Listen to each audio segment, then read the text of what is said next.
আসসালামু আলাইকুম। দেশ এবং দেশের বাইরে যে যেখান থেকে দেখছেন সবার প্রতি শুভেচ্ছা এবং অভিনন্দন। বিয়ের অনুষ্ঠানের বোরহানি রেসিপি শুরু থেকে শেষ আজকে দেখানোর চেষ্টা করব।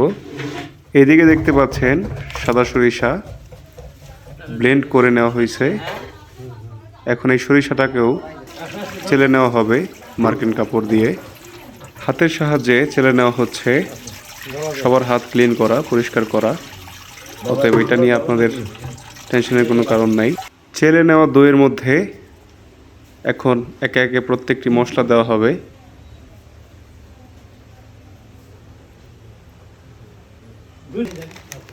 দেওয়া হইতেছে বোরহানি মিক্স।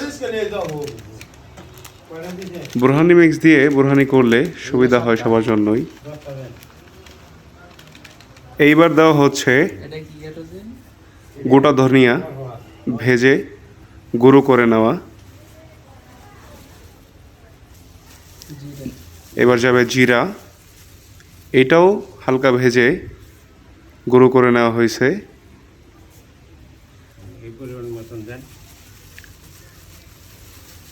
বোরহানিতে প্রত্যেকটি মশলা একেবারে নিয়ন্ত্রণ মাফিক দিতে হয়, কম বেশি হইলে বোরহানি অত ভালো হয় না। এরপর দেওয়া হচ্ছে সাদা গোলমরিচ গুঁড়া, এটাও ভেজে গুঁড়ো করে নেওয়া হয়েছে। আপনারা বাড়িতে কিভাবে বানাবেন তার একটি রেসিপি উপরে দেওয়া থাকবে ডেসক্রিপশনে, চাইলে ওই রেসিপি ফলো করে অল্প পরিসরে বাড়িতেও বানাতে পারবেন।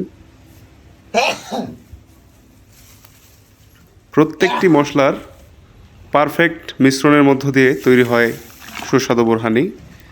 এরপর দেওয়া হচ্ছে চিনি এবং দিয়ে দেওয়া হয়েছে সাদা লবণ। এই পর্যায়ে ভালোভাবে মিক্স করে নিতে হবে। সম্পূর্ণ মশলাগুলা ভালোভাবে মিশ্রণ করে নিতে হবে, মিশিয়ে নিতে হবে দইয়ের সাথে।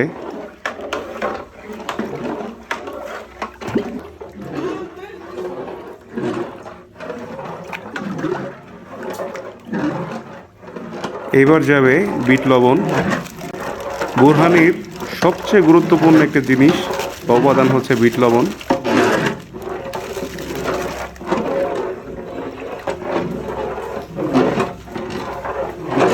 এইবার পুদিনা পাতা এবং ধনিয়া পাতা ব্লেন্ড করে নেওয়া হয়েছে।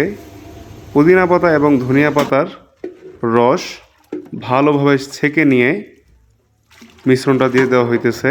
তিনটা উপাদানের একত্রে মিশ্রণ করে এটা ছেঁকে নেওয়া হয়েছে। প্রথমত ধনিয়া পাতা, পুদিনা পাতা এবং কাঁচামরিচ।